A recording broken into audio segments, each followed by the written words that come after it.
하나님의 자녀된 우리는 영원한 사랑의 영원한 채무자입니다. 영원한 사랑은 오직 하나님의 사랑이죠. 먼저 시작하신 사랑이고 또 변함없이 끝없는 사랑이기에 그 사랑 앞에 우리는 영원토록 채무자가 되는 것입니다. 그런데 하나님은 자신에게 진 사랑의 빛을 이웃에게 대신 갚으라고 명하셨습니다. 즉 최고의 선을 먼저 그리고 변함없이 이웃에게 베풀라 하시는 것입니다.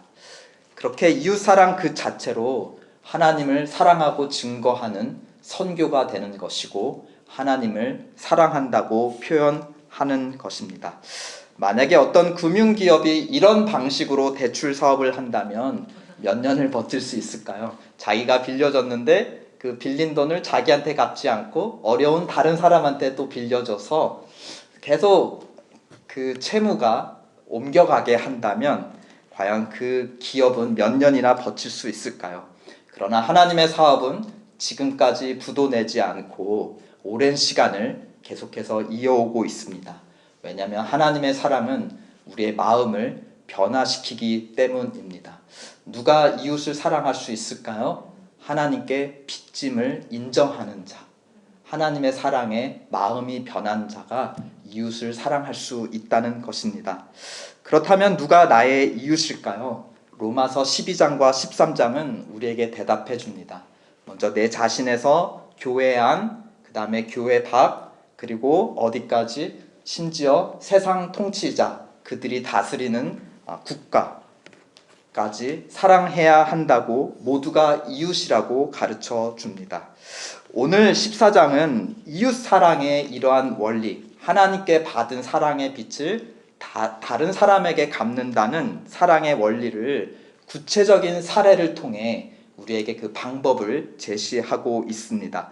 그런데 흥미롭게도 그 사례의 초점이 어디냐면 다시 교회 안이에요.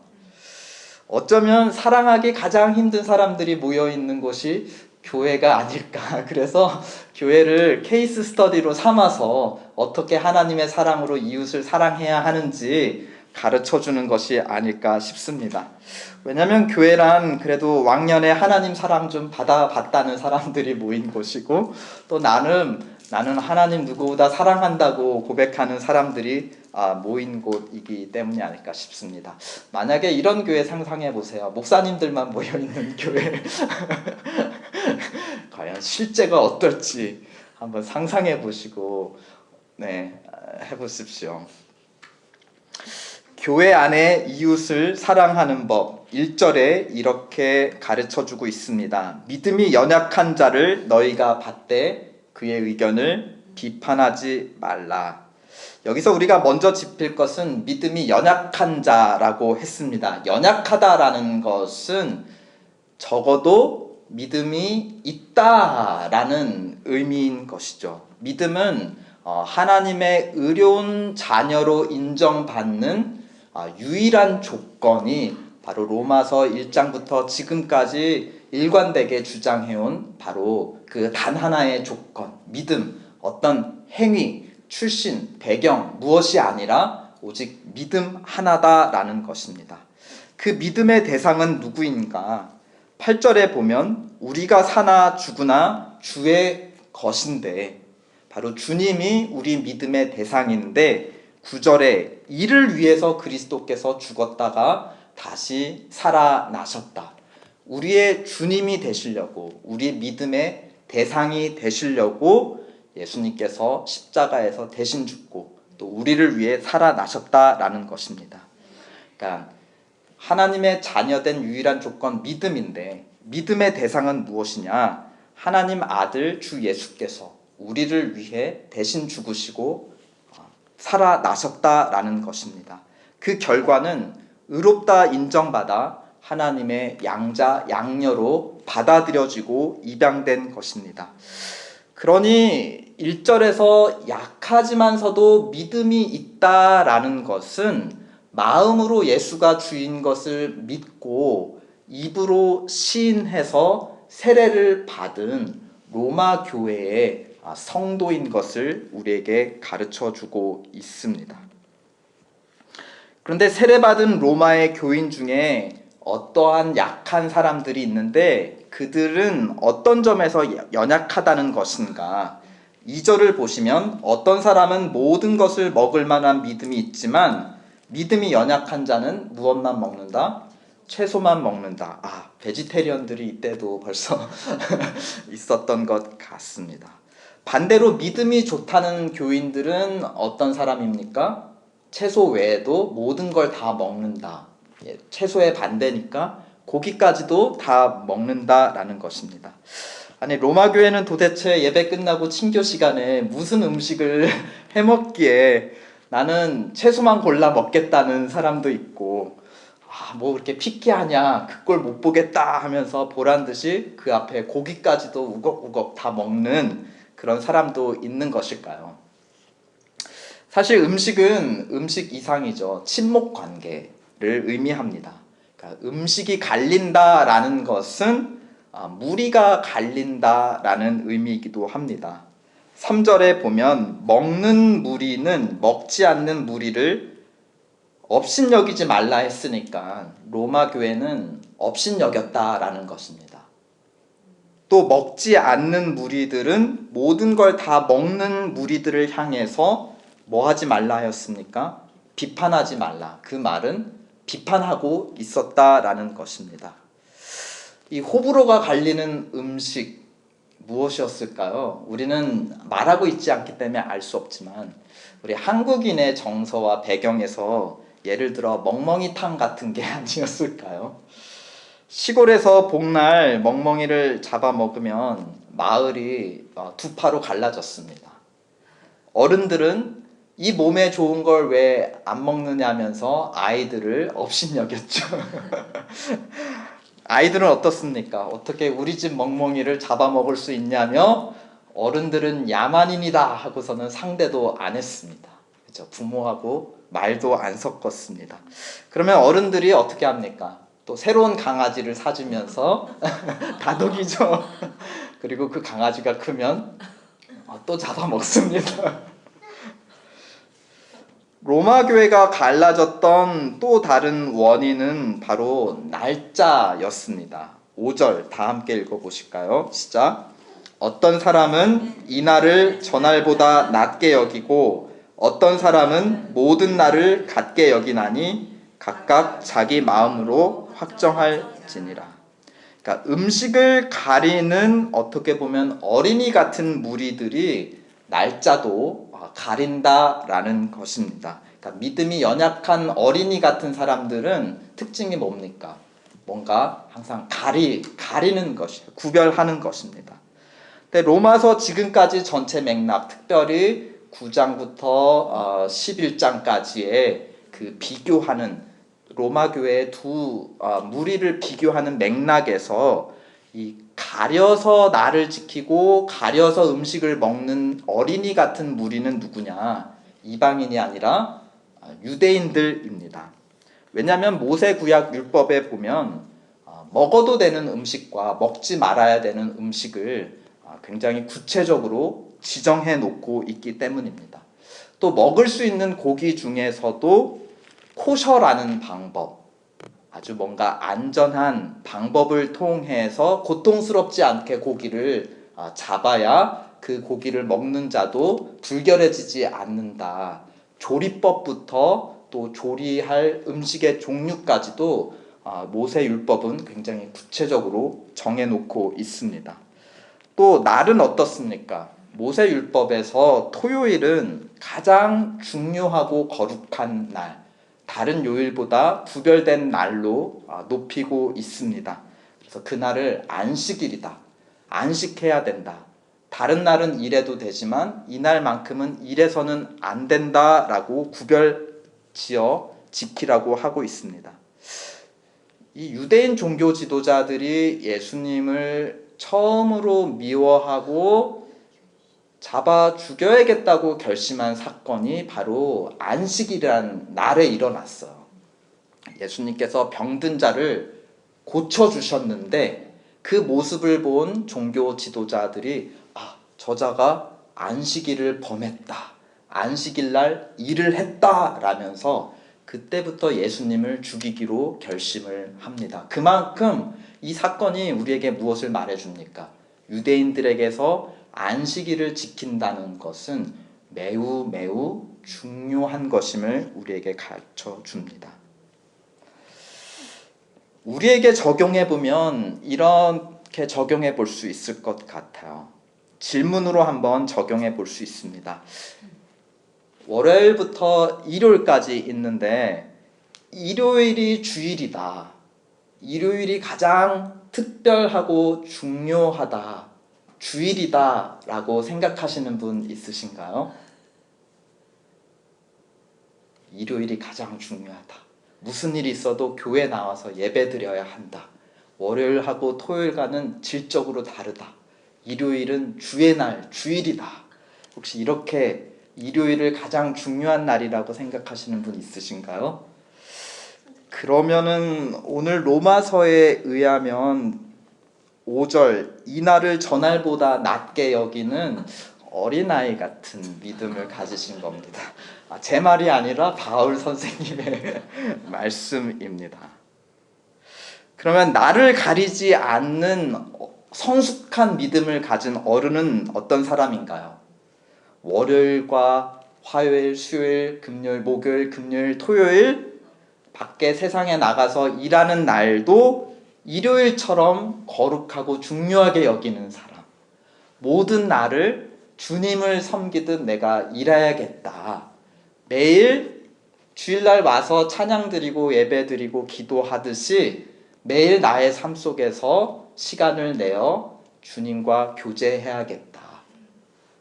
그리고 주님을 대하듯 내 손님들을 대해야 되겠다. 이렇게 모든 날을 주일로 여기며 살아가는 사람이 바로 어른 같은 성숙한 믿음을 가진 사람이라고 바울은 얘기합니다. 그런데 바울은 그런 사람보다 더 성숙한 믿음의 어른이 있다라고 오늘 증거하고 있어요. 어떤 사람이냐? 행여 자신보다 어린 자, 예를 들어 일요일 하루만이라도 주일로 여기고 나와서 주님을 찬양하고 섬기려고 애쓰는 사람이 있다 하면 그런 사람을 업신여기지 않는 사람. 야, 어떻게 그 정도로만 하루만 주님을 섬기니? 나를 봐. 매일매일 매순간 매순간을 주님을 섬기듯 거룩한 날로 섬겨야지 라고 업신여기지 않는 사람, 그 사람이 어떻게 보면 가장 성숙한 믿음을 가졌다라는 것입니다. 다른 말로 하면 어린이는 어린이로 인정을 해주라는 말입니다. 빨리 어른이 되라고 다그치고 소리치지 말라라는 것입니다. 저희 첫째 아이가 이제 5학년이 되었습니다. 초등학교 마지막 학년이 되었는데요. 첫 등교를 앞둔 전날 밤 이렇게 이런저런 얘기를 하다가 그런 말을 했어. 나는 이제 1년만 있으면 중학생이 된다. 중학생 끝나고 고등학생 되고 대학생 되면 이제 일을 해야 하는데 나는 어떤 사람이 되지? 라고 걱정을 하는 것이었습니다. 그러니까 나는 뭐가 되어야 되지? 라는 질문 자체가 어떻게 보면은 현재 초등학교 5학년이라는 현재는 지나가야 하는 과정, 내가 아빠와 같은 어른이 되기 위해서 열심히 공부하며 희생해야 하는 하나의 과정일 뿐이라는 인식이 있다는 것입니다. 그런 면에서 제가 강요한 것도 아닌데 아이 스스로 항상 어른을 바라보고 엄마 아빠를 바라보고 비교하면서 나도 엄마 아빠처럼 커야 될 텐데, 변화해야 될 텐데 성장에 대한 부담을 스스로 가지고 있다는 사실을 저는 발견할 수 있었습니다. 우리 보통 부모님들이 아이들을 많이 다그치죠. 잔소리도 많이 합니다. 제가 읽은 책 중에 기다리는 부모가 큰 아이를 만든다라는 책이 있는데요.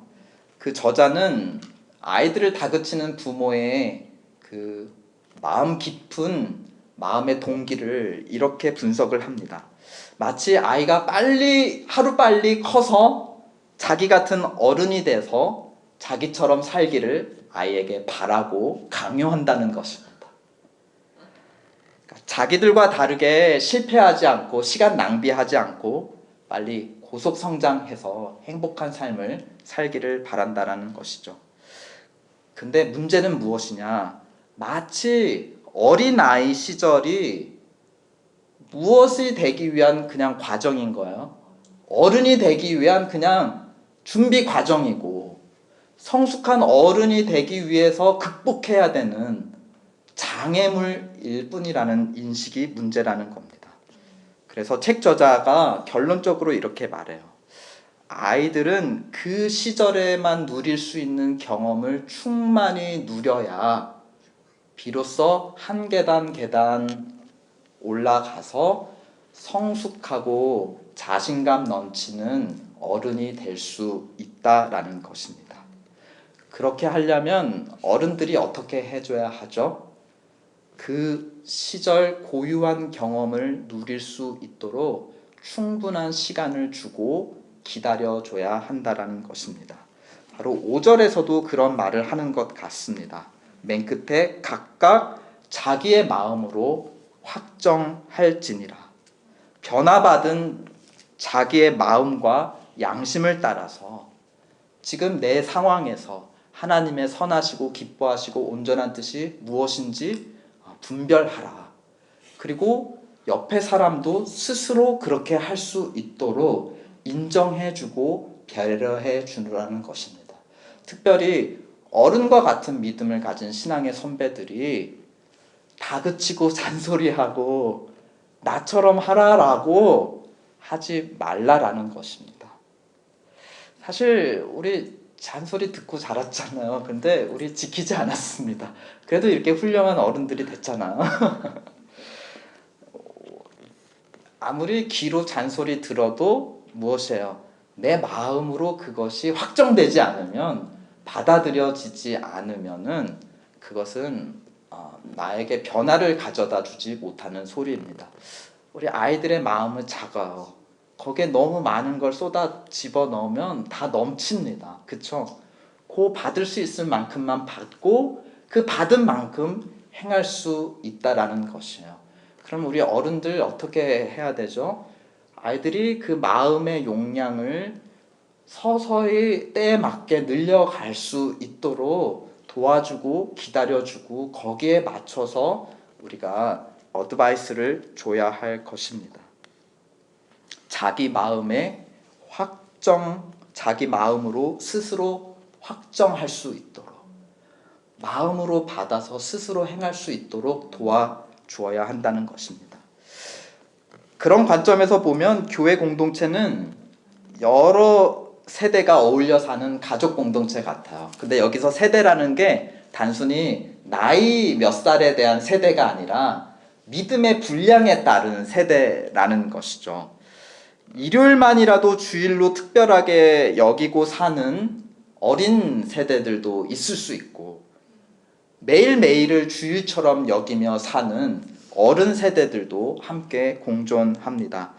매일을 주일처럼 사는 굉장히 성숙한 어른들이요, 우리 기다리는 부모가 큰 아이를 만든다는 말을 잊지 맙시다.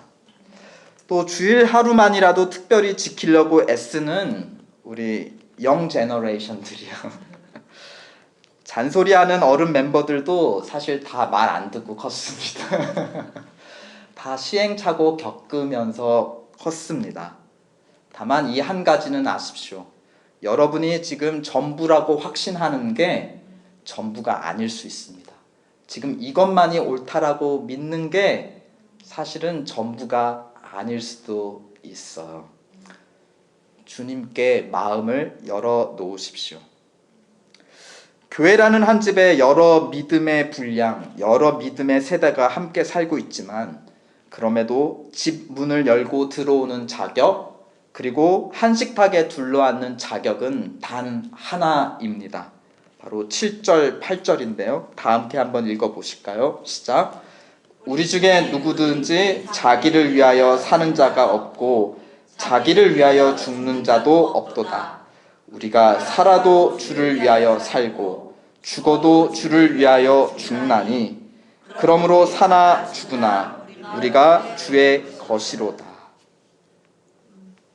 주를 위한 마음이 작든지 크든지 간에 주를 위한 마음, 내가 주님의 것이라는 신앙 고백, 주님은 예수만이 나의 주님이라는 믿음의 고백, 이 하나로 충분하다라는 것입니다. 이 하나를 위해 9절에 이를 위해 그리스도께서 죽고 사셨다. 내가 주의 것이 되도록 주께서 죽고 사셨다라는 것입니다. 우리 교회 공동체에서는 이 믿음 이 하나가 모든 세대, 모든 차이를 사실은 이어주는 것입니다. 왜 저 사람은 나와 다른 옷을 입고 오는 것일까? 왜 저 사람은 나와 비슷한 관점으로 성경을 읽지 않는 것일까? 왜 저 사람은 이런 교회 모임 저런 교회 모임에 다 참석하지 않는 것일까? 이것이 단 하나의 기준인가요? 아닙니다.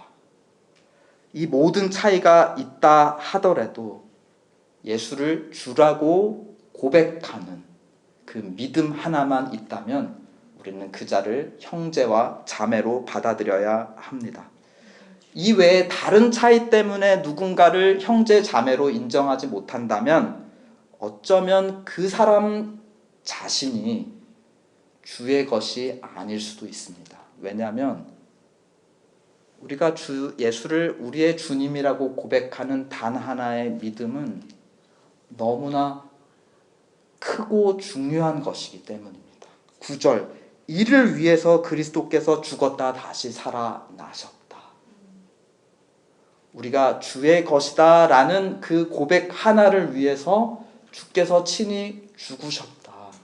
이것은 단 하나지만 모든 것을 하나로 연결해주는 모든 것의 하나인 것입니다. 그런데 그것을 중시 여기지 않고 부정하며 내가 옳다 여기는 중요한 나름의 하나를 가지고 다른 사람을 판단했다 했을 때 그 사람은 어쩌면 예수님의 죽고 다시 사심을 중요하게 여기지 않는다는 의미이기도 할 것이에요. 이 편지를 쓰는 바울 자신이 유대인 중에 유대인이었습니다. 다른 말로 하면 음식을 굉장히 가리고 나를 가리는 어린이 중에 어린이였어. 예전에 예수님 믿기 전에 바울은 자기가 되게 어른 중에 어른이다 라고 자랑을 했거든요. 근데 예수님을 만나고 나니까 예수 없이 그렇게 했던 모든 것을 가리고 가렸던 자기가 어린이 중에 어린이였다는 것을 발견한 것 같아요.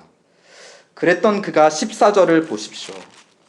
내가 주 예수 안에서 알고 확신하노니 무엇이든지 스스로 속된 것이 없다. 무슨 말입니까? 멍멍이 탕도 하나님이 주신 선한 것이다. 뭐 이런 고백일까요? 모든 음식이 선하니 하나님께 감사함으로 먹는 자가 어른이다. 모든 날이 거룩하니 매 순간 주를 위해 자기의 시간을 드리는 자가 어른이다 라고 고백하고 있는 것입니다. 나는 유대인 중에 유대인이야, 거룩한 사람 중에 거룩한 사람이야 하면서 모든 것을 가렸던 사람이 이제 모든 것이 선하다라고 나는 확신한다 하면서 심지어 이방인들에게까지도 복음을 전하는 데 자기의 삶을 드리고 있습니다. 다른 말로 하면 바울 자신이 가리던 어린이에서 모든 것을 포용하는 어른으로 어떻게 했다는 겁니까? 그 자신이 성장했다라고 고백을 하는 것이에요. 그 성장의 비밀 4절에서 밝히고 있습니다. 다 함께 읽어보실까요? 시작. 남의 하인을 비판하는 너는 누구냐? 그가 서 있는 것이나 넘어지는 것이 자기 주인에게 있음에 그가 세움을 받으리니 이는 그를 세우시는 권능이 주께 있음이라. 주의 것으로 부름받아 붙들린 자, 누가 세워주신다는 겁니까? 그를 세우시는 권능이 누구에게 있다 하였습니까? 주께 있습니다. 바울을 누가 변화시켜고 세워주셨습니까? 주님이 세워주셨습니다.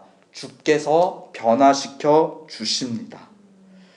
나를 변화시키는 주의 권능을 인정하시거든 우리는 옆에 있는 다른 이를 변화시키는 권능도 오직 주님께 있음을 인정합시다.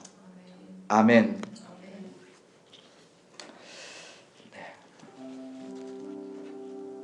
우리 중에 누구든지 자기를 위하여 사는 자가 없고 자기를 위하여 죽는 자도 없도다. 우리가 살아도 주를 위해 살고 죽어도 주를 위해 죽나니 그러므로 사나 죽으나 우리가 주의 것이로다. 아멘. 그 주님 안에 우리 하나입니다. 모습은 달라도 예수님 한 분만 바라보는 우리 교회 공동체, 주께서 우리를 하나로 세워 가시기를 여러 믿음의 세대가 어울리며 서로 돕고 기다리는 어른이 큰 아이를 만드는 그런 성숙한 믿음의 공동체 세워주시옵소서. 우리 이런 바람으로 함께 축복하며 찬양하겠습니다.